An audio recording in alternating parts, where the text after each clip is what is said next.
What's up, guys? In this video, we're gonna do a crash course on learning and psychology. So, learning is how we acquire new behaviors and knowledge through experiences. And there's three main types of learning, and we're gonna talk about what they are specifically, and some fun facts about it, as well as some real world impacts for these three main types of learning. So let's do this. So the first type of learning is classical conditioning. It was discovered by Ivan Pavlov, if you care about that. And the definition is learning through association. So some key concepts for learning through association include unconditioned stimulus, which is highlighted over here as UCS. So this naturally triggers a response. An example could be like eating a burger from Chick-fil-A, for example. So that like triggers naturally like a response, um, which could be used for learning. And then the other one is unconditioned response, which is UCR. So this is like a natural reaction, like salvation. Salvation, for example. Like when we eat the Chick Fil A burger, which is unconditioned stimulus, we would get salivation, which is like the unconditioned response to eating or like seeing that food.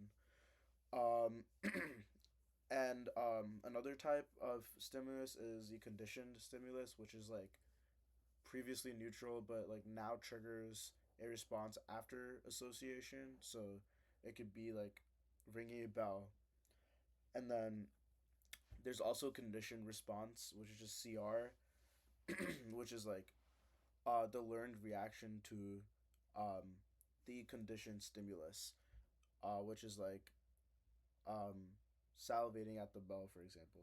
This is like a pretty weird example, but yeah. So as you can see over here, this is what it is. All right. So yeah, this is how we basically form habits, like associating the sound of your alarm with waking up, or associating your high school bell as like going to your next class, things like that. We're now going to talk about operand conditioning, which is developed by B.F. Skinner, and it's learning based on rewards and punishments.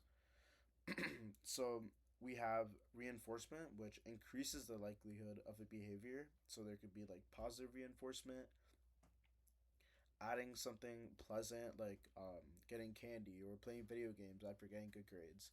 So this motivates students to study more, I guess. Then we also have negative reinforcement, which is removing something unpleasant, like taking aspirin to relieve pain, or um, taking a nap when you have a headache or something, stuff like that. Then we have a punishment, which is a different type of operand conditioning. So this is, I think punishments are more likely to decrease the likelihood of a behavior. So there could be positive punishments, which is like adding something unpleasant, so like extra chores for bad behavior, and then we also have a negative punishment, which could be taking away something pleasant, like no video games for poor grades.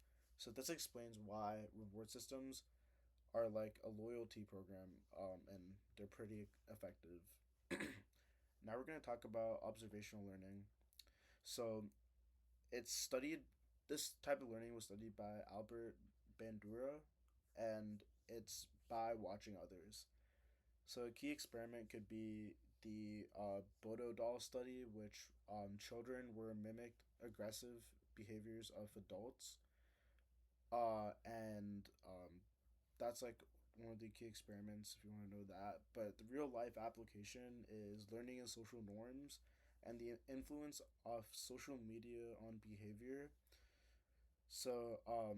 Yeah, this highlights how we're constantly learning from the people and media around us.